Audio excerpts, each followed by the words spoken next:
Hi, Anna. Thank you so much for coming on and chatting with me today. It's very exciting to speak with you. Oh, it's absolutely my pleasure, Holly. Thank you so much. Of course. So, first of all, tell us a little bit about your childhood, where you grew up, and what you remember about that. Wow. Well, I'm originally from the west of Ireland. So I grew up in a small town in the west of Ireland, very rural. And yeah, probably had a pretty normal small town upbringing. And then decided to get out of there at 17 and move to the big city. Um, Went to university and then went abroad. Couldn't couldn't get out of this small town quick enough. Thing particularly, you'd say unique about a childhood in Ireland that would be different from, parts of the US or other parts of the West? I think growing up in Ireland is quite simple in essence. You live in a town where everyone knows each other. Life is very simple. You go to school. There's not much to do. You don't have, because of the weather and that in Ireland, you don't really have a lot of outdoor activities really to do all year round. We have like Gaelic football, which would be pretty standard across Ireland. Sometimes of rugby teams and things like that. But I'd say it's a very simple kind of life, a very simple kind of upbringing. It was sensational. I was similar. I grew up in small towns in Australia and I could not wait to leave. It was just, I mean, a lot of people stay and they're very happy and I'm sure they have a beautiful life. But yeah, for me, it was just, I had to get out. I had to live in other places and travel where I could. So I'm definitely with you on that. And you're now in Hanoi. How long have you been in Vietnam? Just been in Vietnam just over a year, but I have been on the road for a while. We were in Sri Lanka for 3 years prior to that, and then China for 6 years prior to that, and then London for a few years before that as well. So where did this all begin? This, I guess, the desire to sort of move fairly continuously. Yeah, I mean, I always remember, I wouldn't say when I was growing up that I knew exactly what kind of job I wanted to do. You know, some kids know, I think from a young age, oh, I want to be a doctor, or I want to be a vet, or I want to be a lawyer. And for me, I did chop and change on that, but I always knew I had this desire to see the world and to travel. And I can still remember being very young and hearing about Thailand for the first time and going, I want to go there someday. I want to see it. So I always had this deep desire to see the rest of the world. And when I went into, so one of the other things about growing up in Ireland, and I would say it's very telling of my age group of my generation, that many of us emigrated. And because of the recession in 2008 and that when we were finishing up in university, a lot of people my age, we ended up going to the likes of Australia and Canada and the UK for opportunities because Ireland at that time just didn't have them for us young graduates, qualified people in different areas. And I was part of that, I suppose, that wave. I had qualified in psychology and I actually went to the UK teaching as a stopgap, really. And I was determined to go back and do a doctorate in psychology, but I was like, I'll do this teaching for a while just to earn a bit of money. Met my now husband, and he was a teacher as well. And I had said to him, you know what? Before we go back to Ireland, I think we should go traveling. I think we should go and see the world. And he's like, yeah, okay. So we'd made a plan to go to China for 2 years. And it just kind of took off from there. It was very quickly we were able to see the opportunities to travel in Asia and how different life could be living abroad. Then 2 years turned into 6 years, and then it was the decision of, well, where do we go next? And that brought us to Sri Lanka and now Vietnam. Oh, I love that. Were you both teaching on the road? Yeah, we were both teaching in London. So I was a primary school teacher, and my husband was a middle school, high school design teacher. And so we moved to China with our teaching jobs, and that started us off.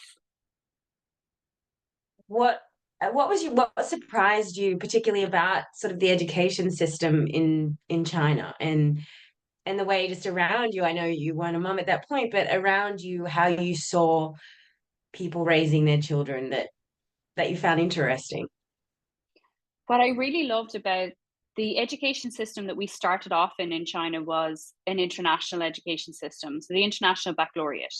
Now, we had never experienced anything like this in the traditional kind of educational systems that we grew up in Ireland and grew up with in Ireland. We very much grew up in a time where it was rote learning. We barely, like, honestly, we barely had computer skills and that. I think I didn't have my first laptop until I went to university. And with international education, there's very much the focus on you're not preparing people for jobs. You are preparing them for jobs that don't exist or a world that we don't even know and we can't comprehend yet. And there's also very much this focus on creating international mindedness.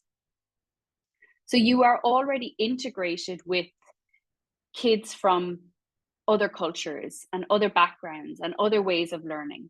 And the whole premise behind the International Baccalaureate is to create children and students that have this international mindedness, they have critical thinking skills, that are learning and developing how to question and inquire and find things out rather than just accept what's being told to them, rather than that traditional rote learning style.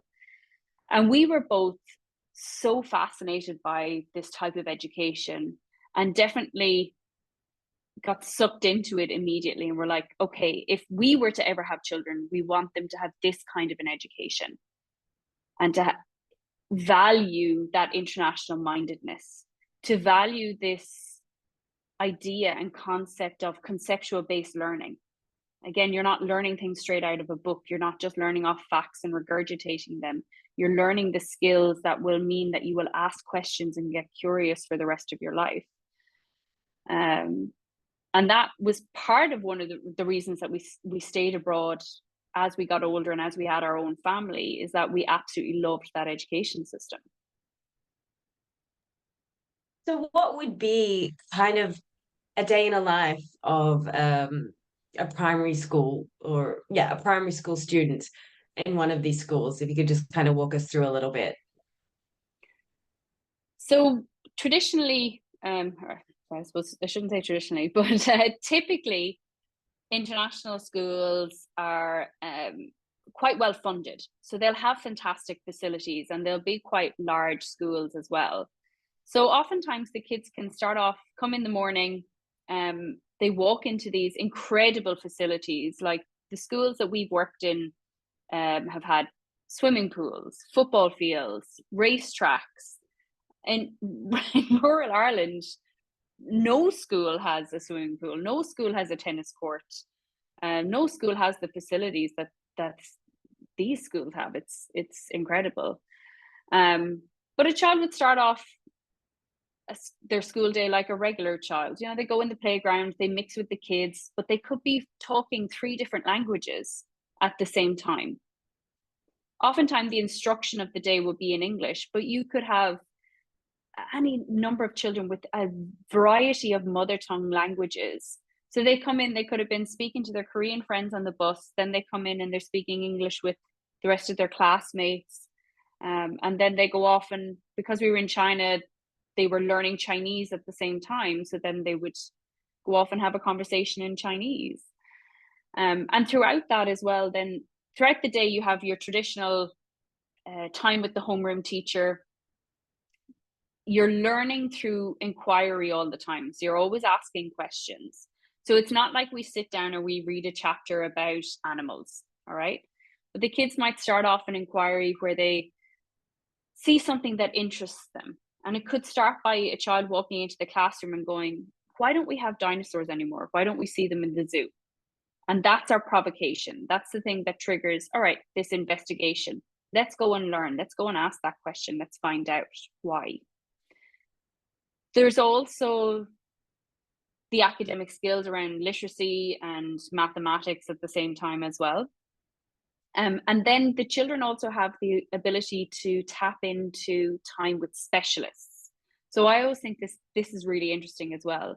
Like throughout primary school and secondary, obviously, they have dedicated time with a music teacher, a physical education teacher, an art teacher, a dedicated art teacher. So they have that additional specialized skills. And again, when I compare it to Ireland, I would have had the exact same teacher from 9 o'clock in the morning until 3 o'clock in the afternoon when I was in primary school. I'd still learn those subjects. We'd go and have music and we'd have art and we'd paint, but you don't have a dedicated specialist. And I think that was such a valuable aspect of that education system also. Do you think, I guess, the notion, sort of the public education in Ireland or the US or Australia, wherever it may be, I think it's all fairly similar, beg to differ on nuances, but do you think it comes down to a funding issue? Obviously, they're not going to have the state-of-the-art facilities, but when it comes down to the actual curriculum and that having that sort of specialist approach, or is it just sort of an unwillingness to overhaul a system that's been in place for X amount of decades? Yeah, I think it's one of those, it comes down to philosophy. I know that Australia and New Zealand are actually very good at having an inquiry-based education system. So while you may have similar state funding kind of restrictions or that, they can still have a philosophy that opens up more opportunity for kids. And I think personally, I'd much prefer a philosophy that nurtures that ability to inquire and that ability to question. And I see that as being a really, really invaluable skill for our younger generations going forward. So if we look at countries that still have that traditional kind of, let's get books, let's have a book for each subject, let's just learn what's here. It can be potentially, look, we've done this for so long, we don't know how to change it. We maybe are too scared. How do we overall haul the system? Is it just so ingrained that it's what we know? It's what their parents were taught. So it's the way that they teach their kids. I would love to see more traditional systems bring in those aspects of that play-based learning, those inquiry skills, because I think it's absolutely invaluable for the world that we're living in. There was I was talking to somebody only the other day about the results of the latest economic forum, and they're saying that by 2040, it's something crazy like maybe over 60% of the careers that will exist in 2040 we haven't even conceptualized yet. We haven't even thought about. We have no idea of them. I need to go back and double check my figures, but it is an astounding amount of careers in essence. So there needs to be a focus on building these innate skills so that children can carry these out throughout their lives in whatever that they do. You can't just regurgitate information now because it changes so quickly. What is the approach? And I have sort of mixed feelings about it, in terms of, sort of testing, standardized testing. In one hand, I see the benefit of, pushing, kids a little bit to study, to work, to know that, to get a little bit of an early experience in stress. But at the same time, also just the beauty of just, having a childhood that doesn't need you to be wound up and about an maths exam on a Friday that has no bearing on the rest of your life. So what is your sort of philosophy, or what is the philosophy in the international schools kind of around testing? Yeah. I mean, back when I was teaching, I did see both sides of it in that standardized testing has a place in essence, but I think it's our mindset around it. So for standardized testing, if you're using it to get an idea of where a cohort are, where a population of students are, and then you're using that information to fund, okay, we need to make changes to or to inform and make changes to our math program or our English program, or we need to give more funding to numerical and developing number sense. I can get that. I can get on board with that and go, okay, yeah, you need statistics, you need data. Like, I'm a psychologist, so I'm all about the data and having that evidence-based research that you can work from. There's a value in that, without a doubt. And also, I've witnessed it, I've experienced it, where kids are taught to these tests, where they're doing practice tests, day in, day out, or young kids are getting so anxious about these standardized tests, and the scores are being held over them, or they're being labeled as, exceeding expectations or below expectations. And I don't think that's beneficial to anybody at all. So while they have a purpose and a role, in essence, our mindset is what's potentially making them dangerous and unhelpful to students. And going to Sri Lanka, did you sort of encounter a similar experience? What was that like? So you spent 2 years in China and then 2 years in Sri Lanka, is that correct? 6 years in China, and then we made 6 years the in move China. to, yeah.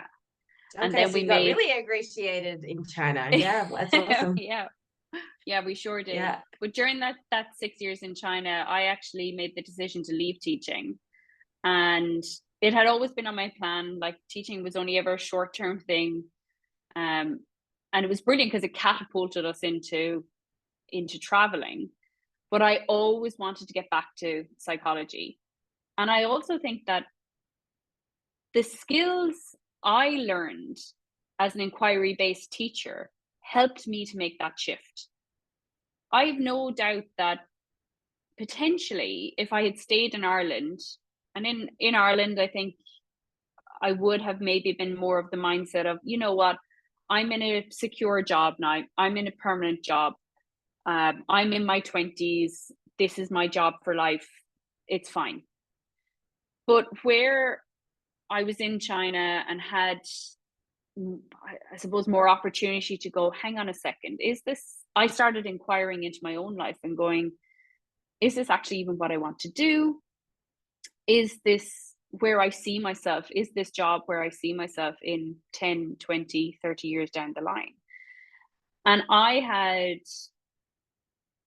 went through a process of change and inquiry for myself throughout that, and had decided, no, like, I want to get back to psychology. Psychology was where I started. It was always where I wanted to end up. And I pursued a career back in psychology and working with people actually to develop their well-being, develop their workplace well-being and life well-being. So that, I suppose, China was transformational for me in that aspect, and being exposed to that kind of curious thinking and questioning triggered a life change for me. So then when we moved to Sri Lanka, my husband was still teaching, and again, same kind of, he was still within the international baccalaureate system. He works as a middle school and high school design teacher, and it's very much focused on problem solving, his subject. Students come up with problems, or they're presented with problems, and then create solutions to those problems. And I think it's one of those subjects that just builds those life skills. Now, if he was back in Ireland, he trained as a metalwork, woodwork, technical graphics teacher. And again, very kind of skill-based, you make things out of wood, you make things out of metal, you draw architectural drawings, right? But in essence, he's able to have brought those skills into a subject in the International Baccalaureate that utilizes those skills, but does it in a problem-solving way. So kids are developing that critical thinking and being solution-focused in that, looking at a problem and thinking, all right, how can I've learned how to draw. I've learned how to build something out of wood.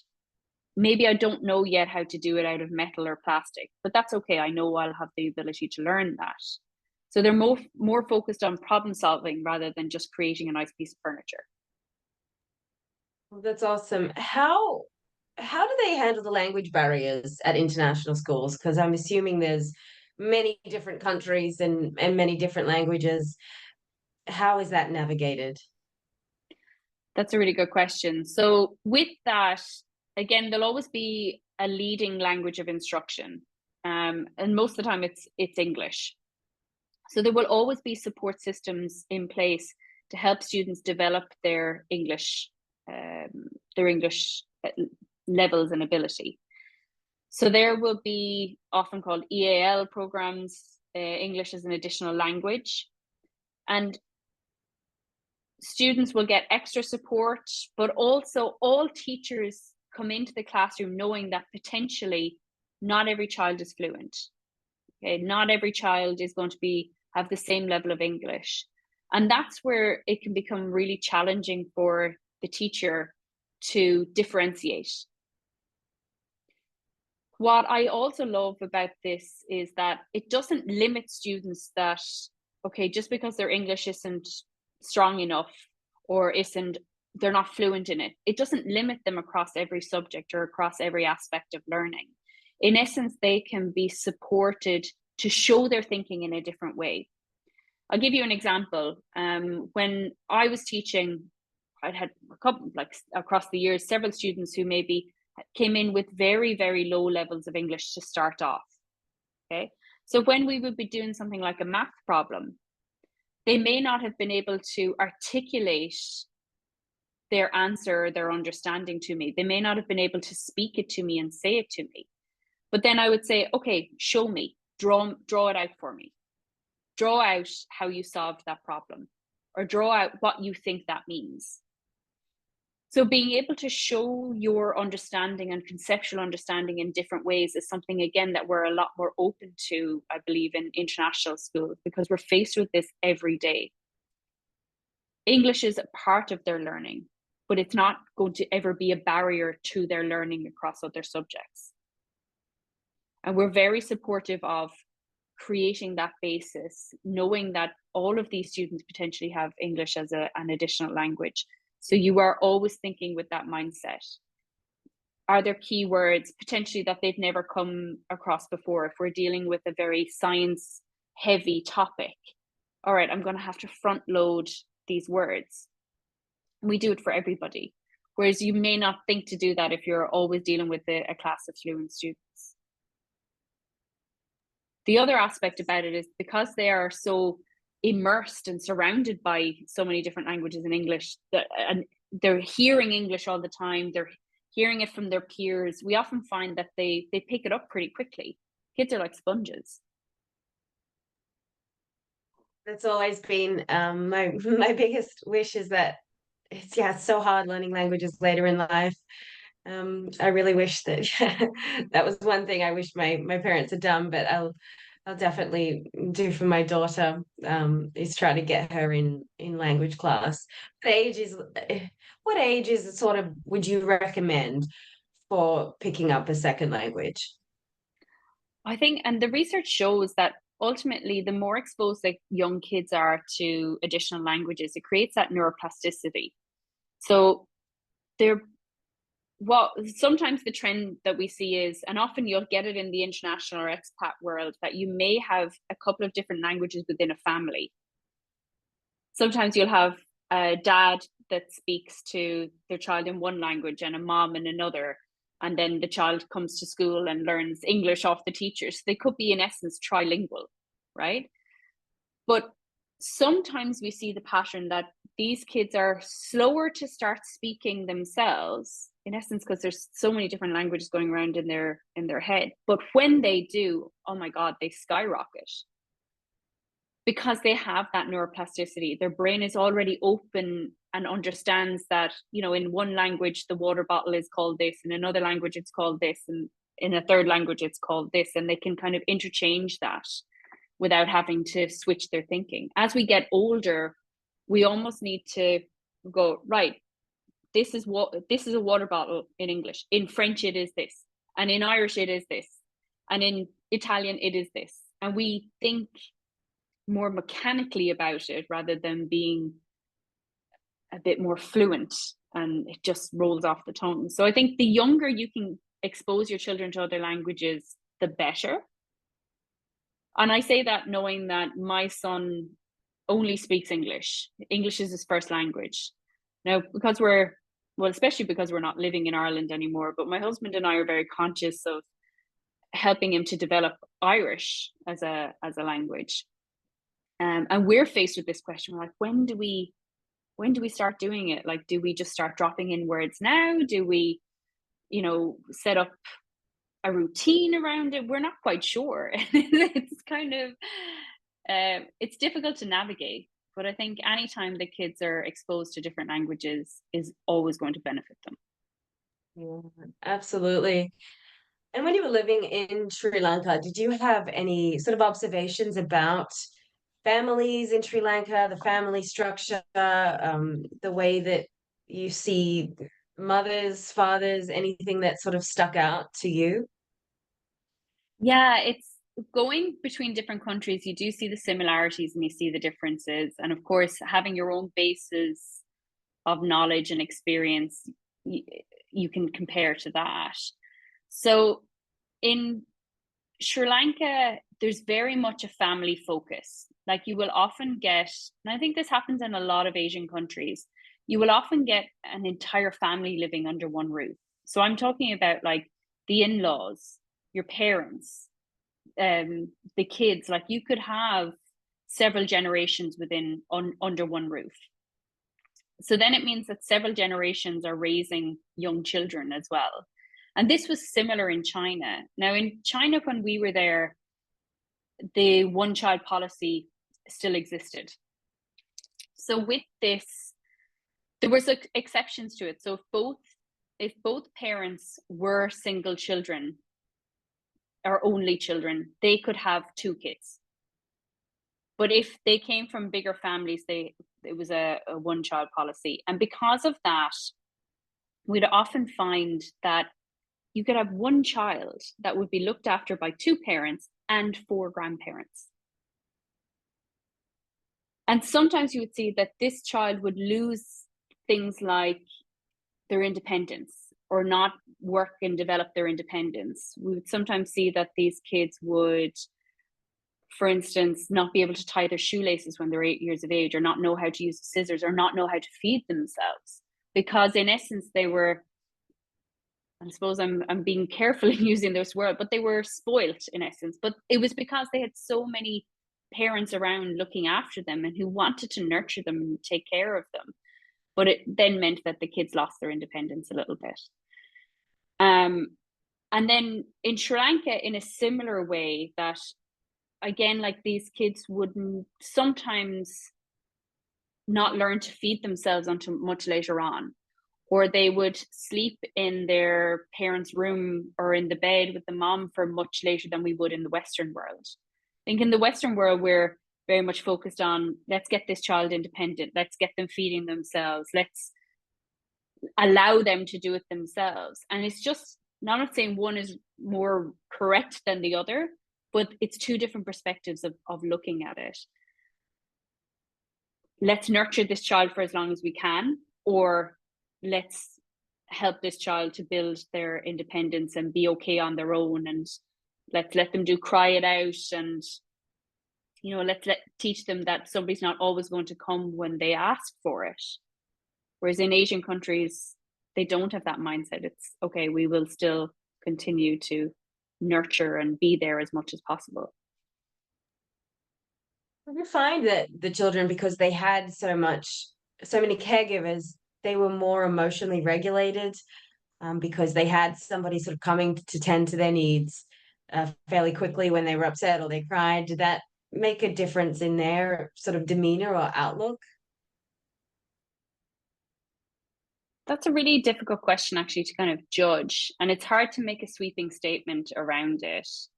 And probably before I had kids of my own, I don't know if I'd be able to answer that on behalf of other families.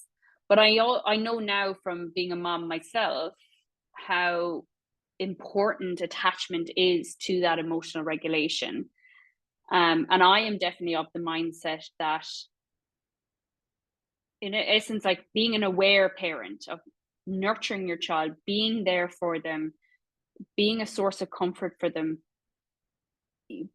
being there when they ask for it. That's something that I really, really value.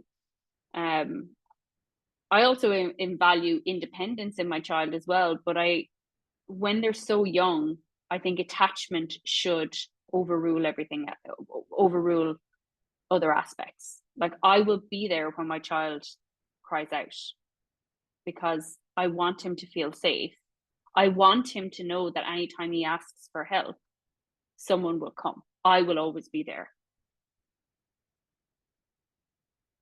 Yeah, I think that's where I am with it.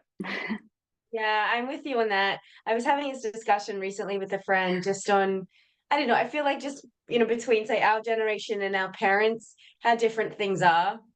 And I think how much more we know than our parent. Our parents did the best. I love my parents to death. They did the best with everything they knew, but there was certainly there was a lot more distance. I think there was a lot more focus on, again, the cried outs and um the being maybe independent, or even just growing up, not explaining things with, I guess, the knowledge that we know now how to kind of do things. And so, yeah, I just think there's been such a shift in the past generation, and I hope for the better.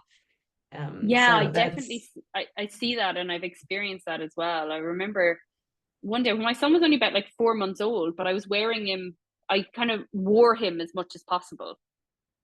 And I was wearing him in a carrier on the phone to a person in the generation above me. And they said, careful, you're going to spoil him.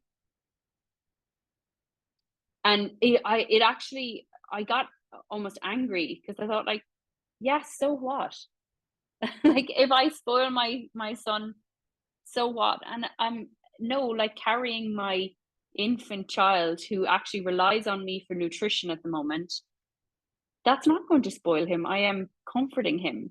But there seems to be this idea of, no, put them down, don't go in if they're crying, let them learn to solve it on their own. And I think potentially maybe in generations gone by where people maybe didn't have as much support, or women had to get back out into the workforce immediately, or had multiple other children to look after, that was the way that they coped. But that's not the way that I ever want to do it or wanted to do it. And I think, again, like, that nurturing is so important, physically, emotionally. That attachment is so vital. And we also know now, thankfully, I think our generation is more aware of the importance of emotional resilience, and being emotionally available and aware ourselves, so that we can then model that to our children. Yeah, absolutely. How do you spoil a baby? There's only Yeah. so much you can do. And they'll be just, yeah. I think that's just, it's actually a beautiful thing that we've learned. And I had a lot of guilt. Kind of, Raven is going to be one this weekend, and so I don't have any plans to put her in daycare. As much as I like that, it's cost prohibitive in the US. Just difficult in many levels. So I'm, doing a little bit of work where I can, and she is my priority. And I was sort of feeling guilty of, is she not getting the socialization she needs? Is she not? And then I sort of did a lot of research and was like, kids aren't really playing together until they're 3, from my understanding. A lot of Mhm. it is parallel play, which doesn't even really start till maybe 2. And then they're not necessarily who they need, is their mom primarily. Um, and so that made me feel better, because I felt like, well, she's not necessarily missing out on the social aspect, because she's too young to kind of comprehend it anyway. What are your thoughts on that? Yeah, I totally agree with that. I've had kind of similar in that, again, in the expat world, there is a trend that most people have nannies. You have a baby and you get a nanny. And for me, when I was pregnant with my son, I just knew the idea for me just wasn't sitting right with me. And I didn't know why. And again, I had to, I suppose, get curious with myself. I was like, what is it? And I just thought, you know what? I didn't have children to then hand them off to somebody else to raise them. You know, like they're so vulnerable and they're so little and they're so precious and that time goes so quickly. And even though, you know, I was self-employed, running my own business at that stage, I like long left teaching. So was running my own business, and that business was completely reliant on me. Being self-employed, you don't work, nothing comes in. And I remember really grappling with that of I've spent so long getting myself to this point and having my business baby in essence that I want to take care of. But here's my actual real baby on its way into the world. And which one which one takes priority right now? And for me, I very much made that decision of, no, I want to do this. Like, I want to be there for my son. I want to be with him every day. I want to nurture him. And again, like, you know, I brought back working where I could. It meant working in the evenings. It meant working on sociable hours and slowly bringing the balance back up over time. But I had a really good conversation with my husband about it. And there's so many elements. And I think especially for women, you know, you're considering like gender equality and feminism and, you know, I want to be this powerful woman out in the world and doing my own thing. And I've worked really hard to get here. But is the concept of that like clouding actually over what I really want to do? And am I less of a feminist because I say, you know what, I actually want to stay at home and be with my child and raise them? And I did grapple with that. And my husband put the question to me. He was like, right, fast forward 5 years. In one scenario, you have dedicated yourself completely to your work in the business. And in the other scenario, you've completely dedicated yourself to raising our son. Which one do you think you would regret more if you chose one over the other?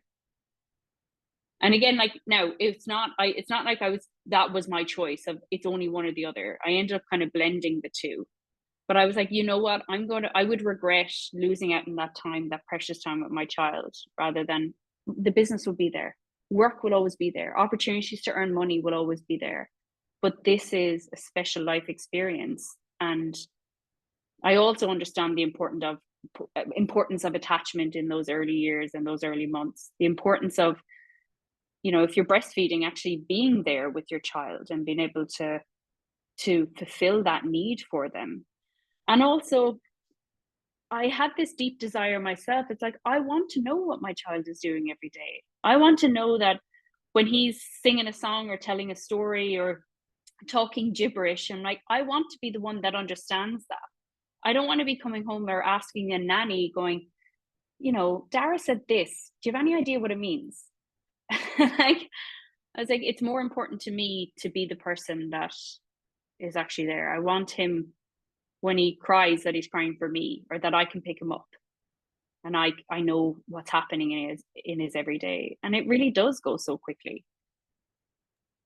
Yeah, it does. And it's something I grapple with the same thing. I work for myself. I felt very, much more stressed than I'd wanted to, when I had Raven, and I felt like I was working immediately straight away. And I look back now and I regret that, because I felt in her newborn months, even though I was still her sole carer, that, I would have to go and do work, and I was trying to breastfeed. I was trying to do everything.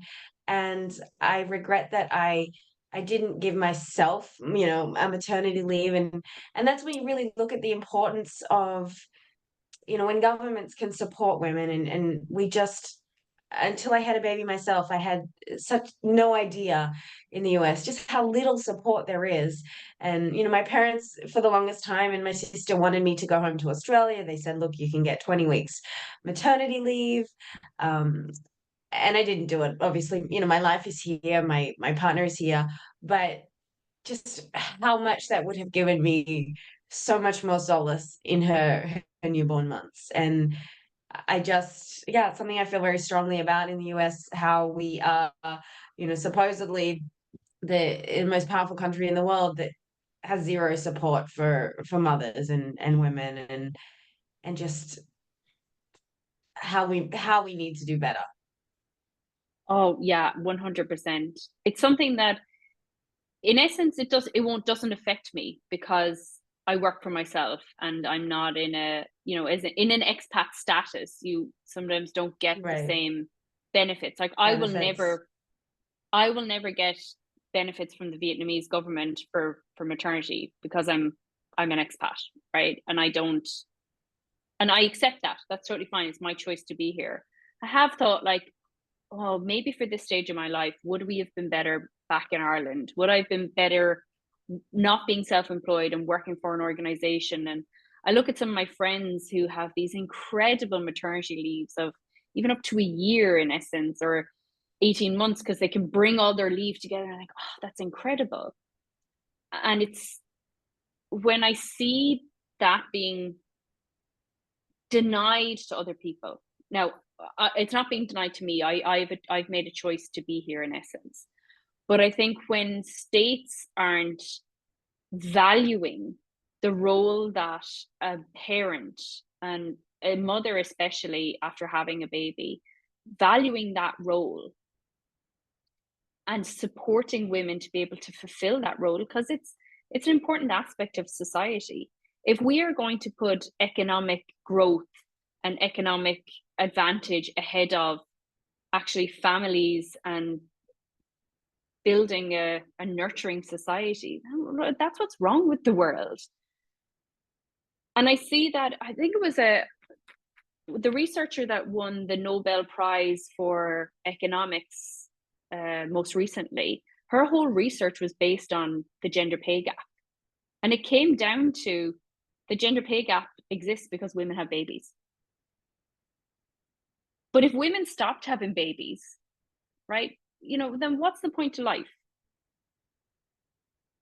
It's an And I important role that think, needs to be fulfilled. It's yeah, a nurturing role that needs to be fulfilled and fulfilled well. And I think it's so hard for women, again, like straddling in essence this idea of being the strong career driven woman that you have worked to be and that you want and fulfills an important part of you, and also seeing the value in taking care of your children and nurturing them and fulfilling that role. It's so hard. it is hard. And in some ways, God bless the feminist movement, but it also makes us feel like we have to work and be the nurturer. So it's sort of Yeah. doubled. And I think it is an economic issue in that sometimes, women, they may take off work to be the caregiver. And then once their children go to school, it's very hard to get back into the workplace. It's very hard to get the roles, to get the pay, to get the things that they deserve. And, I think over the course of a lifetime, women on average will make $1 million less than their partner Mm. because they had to step away to be the caregiver. But at the same time, it's a beautiful role to be the caregiver. So there's so many, I have so much sort of conflicting thoughts about it. Um, but I'd love to find out more about, so you had your son in Vietnam, is that correct? I had my son in Sri Lanka. In Sri Lanka. And what was that Yeah. experience like for you? Yeah, tell You us a little know, bit about that. it was so I gave birth in May 2022. And at the time, so he's not technically a COVID baby. In essence, COVID was kind of coming to an end at that stage.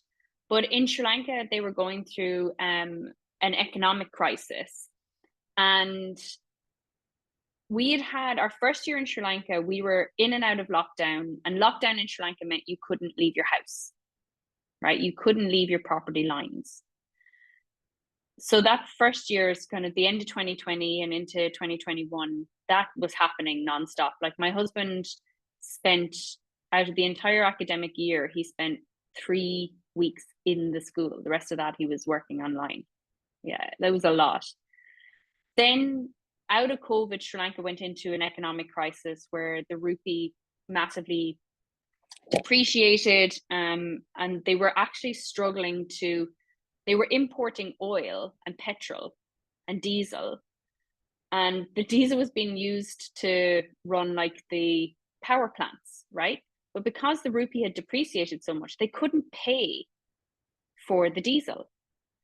So then we had an entire year of black or what do they call it? Power shedding. So we would have planned power outages every single day for an entire year. So we had that all through 2022.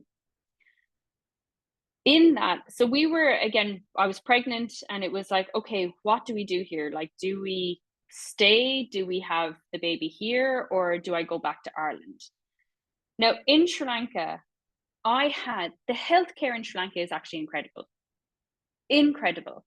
Now, we had private health insurance, but even with that, the doctor that I was going to see, I was sat in a room with women from all walks of life, from every economic background. I was in the exact same room as them. I got the exact same treatment and appointment time with my doctor, right? To go to the doctor to see my obstetrician was, I think, the equivalent of about $10, right? And that was every time. I had so many scans, I lost track of them. Like, I had a scan when I was 6 weeks pregnant. There was a heartbeat there at 6 weeks pregnant. So I knew very early on how viable the pregnancy was. And again, like, incredible care. And the reason that I chose to stay in Sri Lanka, even despite like the power cuts and the economic crisis, was that I felt so safe and secure with my doctor, and it was a system I knew. I was like, this feels right to me. And I couldn't even, like, it was a gut feeling. I was like, okay, this is where I'm supposed to do it. I feel secure here. I feel safe. And again, maybe it's that, just that knowing of, like, a woman will go to safety to give birth, and that's an important element of it. So I could have flown to Ireland, but I didn't know the Irish system. I had never gone through the OB system in Ireland. I had no idea where to even start. I didn't even have a GP in Ireland anymore because I'd been so long. So I didn't even know how to contact a doctor to say, hey, I mean, I was like, do I just turn up at the hospital? And I had no idea. So I decided to stay in Sri Lanka. The hospital that I gave birth in was the top maternity hospital in Colombo. And again, because of the beauty of private health insurance, I actually gave birth in the top suite in the hospital, the top level suite. There was, of course, basic rooms and different levels and whatnot. The room that I had was as big as a hotel room. My husband had his own bed in the room.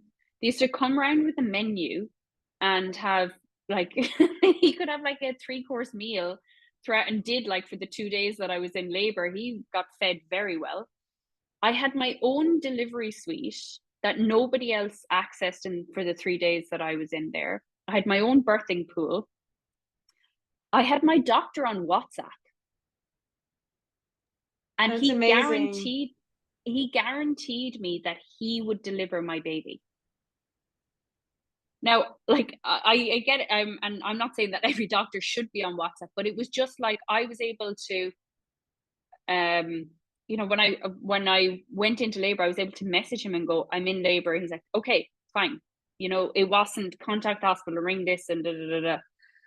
And yeah, so then the suite that I was in, so I had my own birthing suite, my own delivery suite, my own birthing pool, access to gas and air, epidural, anything that I wanted was there. There was even a visitor's room in the suite, right? And at the end of this, now, we knew insurance was covering it, but I was so interested in what could the bill be at the end of this. I was like, this must be like extortionate. I had like a natural delivery, so I didn't have a C-section, even though all deliveries are natural, right? But I didn't have a C-section. And I was in for 3 days. I went through like several canisters of gas and air. And my husband was well fed for like the 3 days. The bill at the end of that, including my doctor's fees, nurses, midwife, and everything, was $1,500. Oh my goodness. I Yeah. paid out of pocket, even with insurance for my birth. I think, yeah, still out of pocket. I was out of pocket still maybe $6,000 or $7,000. And it certainly Yeah. wasn't, I had a good experience, but it certainly wasn't that. That is amazing. Granted, $1,500 is a lot for, a lot of people in Sri Lanka. That's We're judging that on our perception of money, but that is amazing.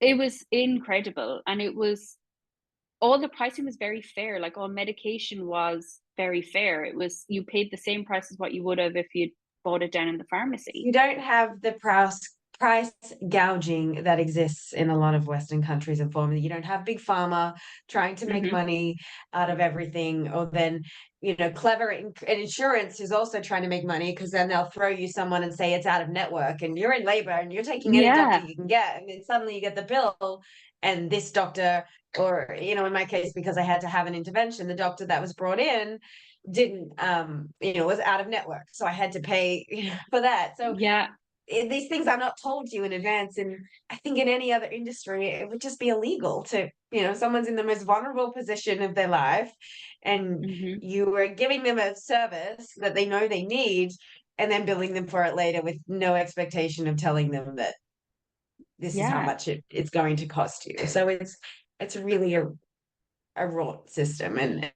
it's nice to know that the whole world doesn't have that system. yeah. I mean, it's and to think like you're going into it and to have any kind of fear of, oh my God, I hope this doesn't end up in a cesarean because I can't afford it.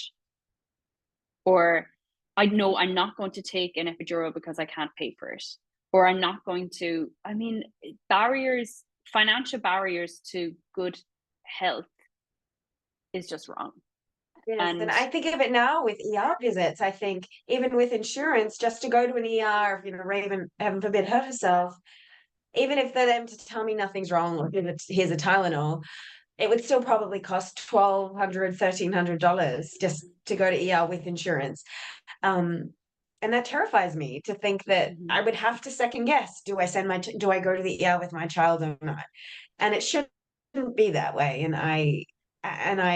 I'm very upset there's not more voices, in the US that are kind of upset with yeah. that. And it is, I mean, the US, I think, is one of the standout, like as a developed country, that they're still so backward on this concept of just taking care of your people and having even a level of, even if it's means tested, having everybody should have the ability to access healthcare. If you have a financial barrier to it, there should be something there to help you. Yeah, absolutely. And I see the amount of waste, as a war reporter, I see the amount of waste on corruption and fraud and nonsense defense things and whatever. And I just Yeah, think it's not even about more money. It's about directing that money to where it's actually going to be of benefit to the people, and just cutting out the waste. Um, and that to me is the biggest argument. But again, it's all an industry, and it's very hard to fight in industry. Um, yeah. did they do in Sri Lanka? Did you do all the sort of traditional testing? Genetic testing. They tell you if you're a carrier of anything. Did you go through all of that there? Yeah, we never did genetic testing. I know it is an option there. I know people that did do it.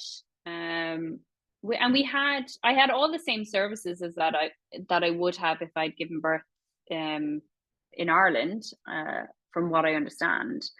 I had like access to the same kind of vaccines, um, pregnancy vaccines, that like the whooping cough one, and what do they call it? The DTEP one. I just had it there a few weeks ago. I should remember it. Um, and yeah, so I'm a rhesus negative blood type, and my husband's a rhesus positive. So even so I needed to have the anti-D when I was pregnant with my son, and I had no problem having access to that in Sri Lanka. And then one of the things, so the heel prick test that's done on your baby when they're about 5 days old, right? Right. So I didn't realize this beforehand, but that heel prick test is done kind of based on your ethnicity.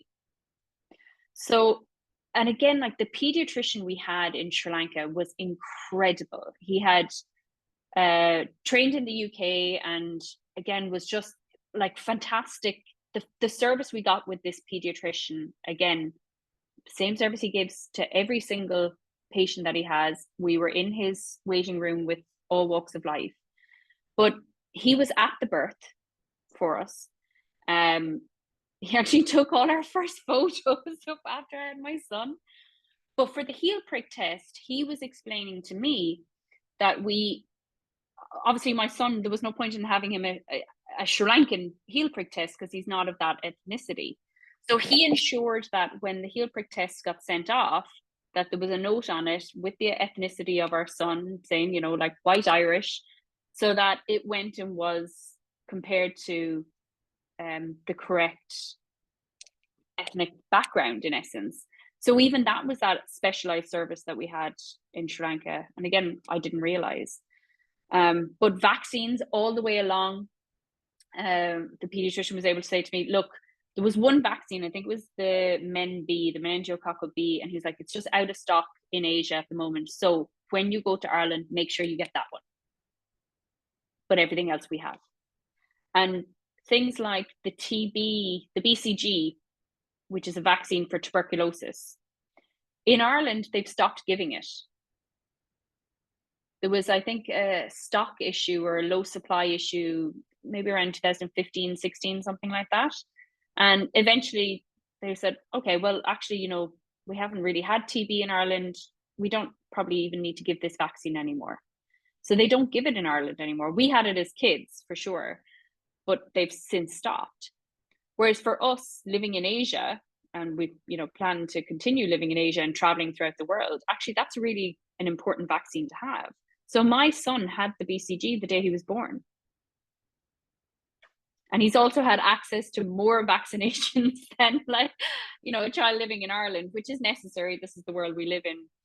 But we've always had a fantastic follow-up. Like the pediatrician was like, right, this is your next date in, this is your next date in, your next date in. And again, the pediatrician visit was $7 to $10 every time. God, that's amazing. Did you get postpartum support at all, or with your insurance, or?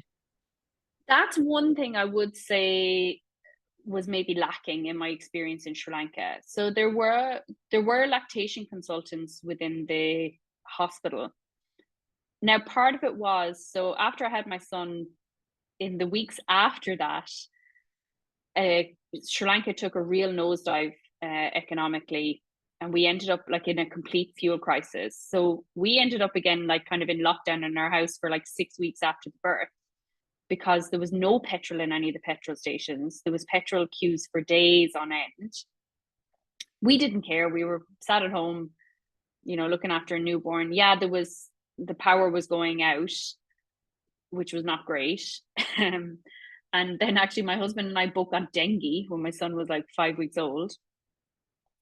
So that was hard, in that, like, we didn't have family support. There was nobody around us. All of our expat friends had actually traveled for the summer, so none of them were around. And it was the postpartum period where I hadn't really considered, you know, what kind of support am I going to need here. There were lactation consultants in the hospital, but there was no, in Ireland, I would be, like, say, visited by a public health nurse for several weeks after the birth. They would come and weigh the baby and, I suppose, do a home visit and check on me. And my only option for getting myself or my son checked out was to go to the hospital, which was actually fine. Now, my OB, I went back to check on, I suppose, just check on my own general healing, check on stitches and stuff like that, maybe a week or two afterwards. And he was great. He was like, you just come in, you tell the receptionist you're here. I know you'll have the baby with you because you're just after giving birth. And he said, you just come in. You don't wait in this waiting room. Like, and again, this was the exact same for everybody. He's like, any new mothers that are coming in to get checked postpartum, come straight. They get dealt with first. They go to the top of the queue automatically. And everyone was of that understanding and knew it. So, and that was brilliant. And we just tag teamed it with, I think it was the day maybe we did the heel prick test, or we did it with something else. So it just all flowed and was very easy. Yeah. And again, like, I just loved my doctor so much, like, and he was so good that I was so glad I stayed for that experience, because I was like, I trusted him and I trusted and knew what he was doing. Um, but yeah, but definitely lacking the family support was something that I didn't anticipate would have such an impact on me. Yeah, I'm all about the village. Anyone who can, any support, I think for me, I know some people like that quiet nesting experience, but definitely for me, I'm about the village, and we really are the outliers kind of Mm-hmm. in the West, in the sense that um yeah, we are the exception, not the rule, in terms of how most of the world sort of operates when it comes to that family life. And you're pregnant again now in Vietnam. Very exciting. Tell me how that experience has been for you, and are you planning to give birth in Hanoi? Yeah, so the with this pregnancy, I have done a bit of a flip in essence. I think last time round, because it was our first time, it was mine and my husband's first time going through it. I very much was of the sense of, I want us to do this on our own. I want us to learn together and have our space to make our mistakes and just do it ourselves, you know? And I was quite adamant about that. So I kind of thought, I don't need the family support. Now, I couldn't have foreseen that we'd both end up getting dengue at 5 weeks postpartum. My husband would end up in hospital. But You took care of your son at that point. so Where was he? they wanted to admit me too because I had dengue, but I obviously was like, well, I can't, like, and they couldn't. I didn't want to bring a 5 week old into a hospital, so I ended up staying at home. But I had to go to the hospital every day to get my bloods done, because with dengue kills off your platelets, or affects your platelets. So I had to have a blood test done every day to see whether my platelets were going up and down, and they were like, if they drop, you have to be admitted. And I think I was just so headstrong that I was like, no. Now it was, I mean, it was a wild few days, but my husband's kept dropping. So they had to admit him. And it took every ounce of energy that I had to get myself out of bed in the morning, feed my son, get into the car, go to the hospital, have a blood test, see my husband, and go home. I can laugh about it now, but it was a horrendous experience. Horrendous. I Uh, know. Do you know how you got it? Were you in mosquitoes. Oh, So it okay. was, and again, because of, I suppose, the economic crisis, and normally they're very hot on eradicating dengue. And if there's a case of dengue in Sri Lanka, the dengue police, they're called, they come in and they check everywhere to make sure there's no stagnant water. And because of the economic crisis, they weren't as vigilant with it. So we both got it. Thankfully, my son didn't get it, and yeah, he didn't get the mosquito. Whatever mosquito bit my husband and I didn't bite my son. But that kind of experience has shifted where I am this time. And this time, and again, like, we don't have a nanny, we don't have family here, we have brilliant, like, a network of teenage babysitters and friends that will offer to help us out in that. But ultimately, we don't have the support that we would need to have to be able to go and comfortably have our baby in the hospital here. If I went into labor, me. So this time around, I've decided to go back to Ireland and have my second baby in Ireland. And it's great that, like, my mom will be able to help with that, look after my son. And now I know, because we were back in Ireland a few months ago and had spent like a few months there, I now know the system there. And also, I think I feel more confident in the process. I feel like I'm actually able to advocate for myself. I know what to expect with labor. I know not what every twinge feels, but you don't have the first time mom uncertainty that you have. You don't have that the second time round. You have a little bit more basic knowledge that is enough to give you just a little bit more confidence in the process, I think. Yeah, I'm with you on that. Like, I wouldn't be opposed to being in Australia or anywhere else for a second birth, but I think the first time I needed to stay where I was with the practice that I was, because I think you can read books, but you can never really be prepared. Like, Mm-hmm. it's there's only so much preparation you can do, and that first time it's just such a huge learning curve. But your experience in terms of prenatal care in Vietnam, how has that been? Yeah, it's been a mix.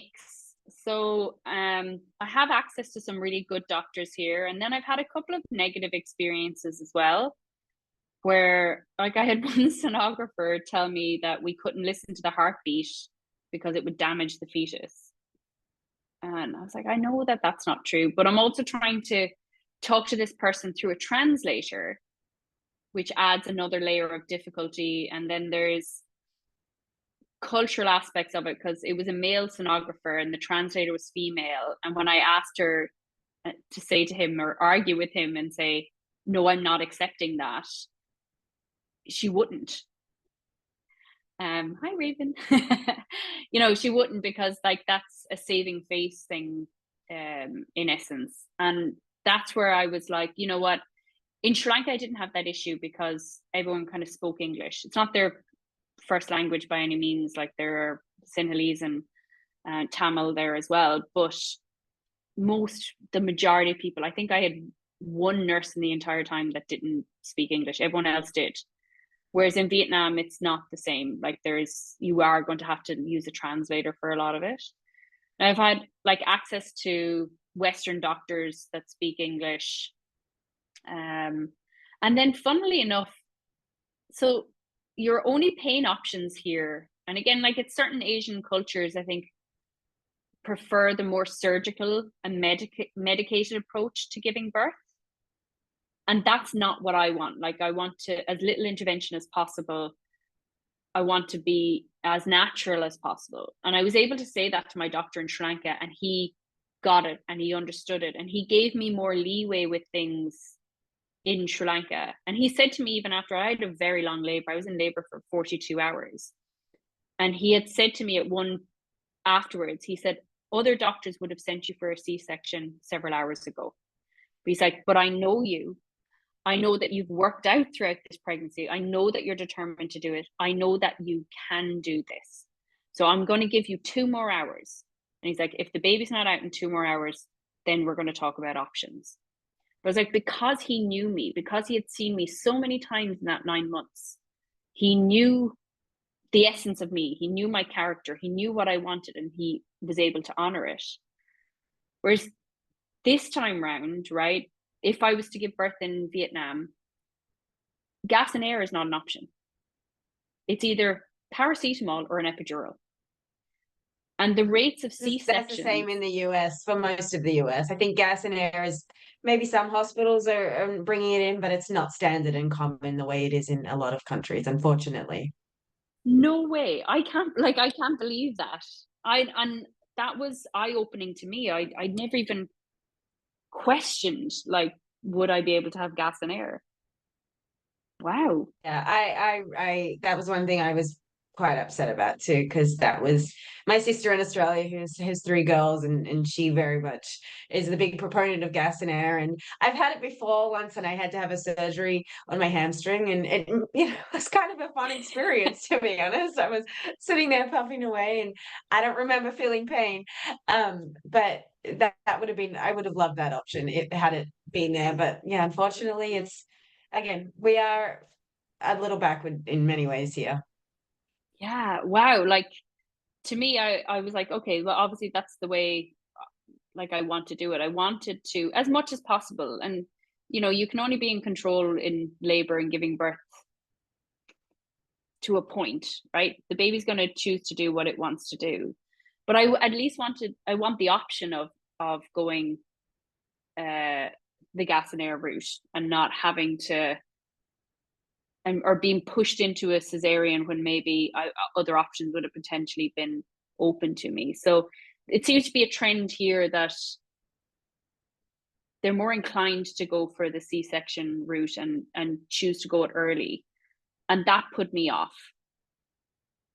Whereas my doctor in Ireland, I've already had the conversation with him and said, like, my intention is to go with as little intervention as possible. Now, in Sri Lanka, I ended up having an epidural, and have an oxytocin, because my son was like sunny side up, he was facing the wrong way. So I had a really, that's why my labor was so long and so painful. And that's what I was like struggling to dilate. So that's where the doctor's like, okay, we're gonna have to get you out of the water. Can you still hear me okay?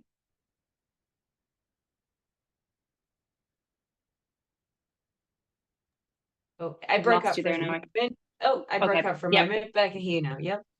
Okay, perfect.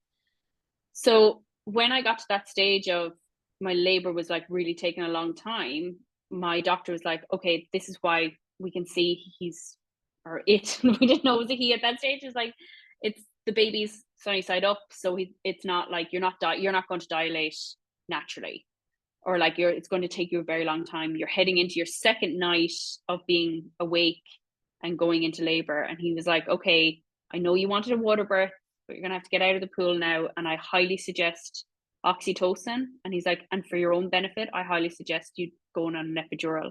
And I was devastated. Like, I was like, I want to be up and moving around. The idea of like being stuck to a bed just never appealed to me. But that was, again, the baby decided what he wanted to do. That's how it ended up for me. Yeah. But I was just glad that I was able to pursue other options first, and I didn't have to go straight into that.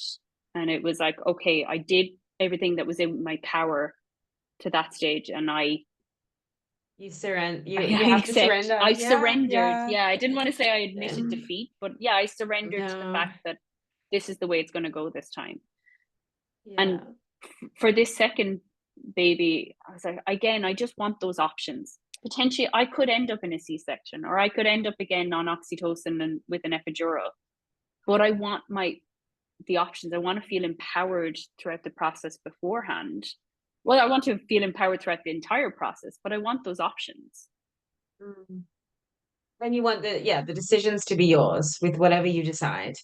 Um, Exactly. and choose how it goes. I ended up getting an epidural. I ended up having to have two, but I had the opposite experience to you. So mine was so fast. I think I got checked the day before. She came the day after her due date. 2 centimeters, I think I was, and the following evening, I think I went from 2 to 10 centimeters in less than an hour. Oh my So gosh. the contractions were not even like literally 5 seconds apart right from the get-go.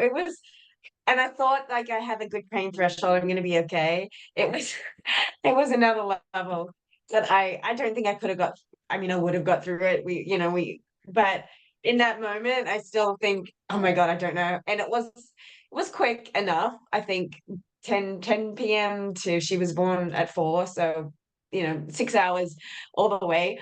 And they actually had to slow it down at one point. They're like, we need to slow it down. The doctor has to go out of the room to do a C-section. We can't have two people having a baby at once. So I was like, whatever. Otherwise it would have been quicker. But yeah, it was so quick and so fast and so full on from the get-go that I was grateful for the epidural. I was grateful because then I could actually, yes, I needed a second one. The first one just didn't even do much. But I was grateful because I could then somewhat enjoy the experience and remember it. And even though I couldn't really feel pushing and I had no idea what was going on. But I was grateful for it. And again, I'm the same in that if I have a second baby, I'll keep an open mind. So the option, yes, hopefully is there, but again, I'll feel it out because each birth and each pregnancy is so different. And I'm sure you're finding that now with your second pregnancy. Is it different? Are you feeling different to the first? Are you having sort of different symptoms, Oh my emotions, God. all Yeah. of it? Every single aspect of this pregnancy is completely different to my first one. Like, through my first pregnancy, I vomited the entire 9 months.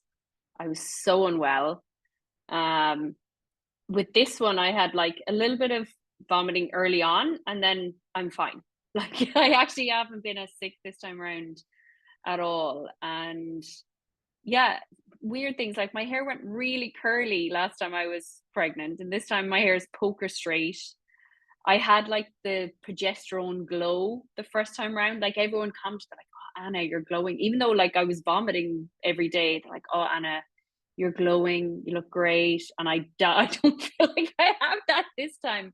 Maybe it's being the mother of a toddler while pregnant is doing that to me, but I don't feel like I have the same glow. So yeah, this has Oh, been a completely different experience, which is wild as oh, well. it's amazing. And so yes, I know you have to go, and I'm so grateful for your time. Are you going to give yourself a little bit of time off this time? You're going to stay in Ireland and be pampered a little bit, and Yeah, I definitely, and I realized that I made mistakes last time in feeling that fear of what's going to happen with my business, what's going to happen with my work. And mm, I know I rushed back into things. Like, I remember I was presenting at a conference online when I was 4 weeks postpartum. And this time round, I'm like, just give yourself a break. Just actually take the time. As uncomfortable sometimes maybe as it feels of, I would be earning money, or what will happen to the business. It's like this time I have to acknowledge that fear but push past it and give myself a break, like give myself a maternity, enjoy those. Because my biggest learning in parenting, and the advice that I kind of pass on to everybody else now, or my 2 cents that I pass on to any new parent, is with kids everything is so short lived. The good times pass quickly, the hard times pass quickly, the times that you're really enjoying, you think, oh, we're in a little routine, that goes quickly. It all goes so quickly. So if we don't take the time to just stop and savor it and capture that moment, it's gone. And I think I'm so aware of that, especially this time around. But it took me some time to learn that with my son, and now I'm starting this. I'm starting this next chapter. I'm bringing our second child into the family already with that knowledge and that awareness, and I want it to mold the next few weeks and months and years for us. so beautiful. Well, thank you so much for your time. People can go and what's your Instagram handle for Enhanced Wellbeing? Yeah, so at enhanced.wellbeing. Okay, and that's where we can find out more about your beautiful practice, and sending you lots of love for your for your family and for the birth and the rest of the pregnancy, and enjoy the experience as much as you can. Thank you so much, Holly. It's been so lovely to talk about motherhood and share experience. And thank you for giving me this space. Of course. Thanks, Anna.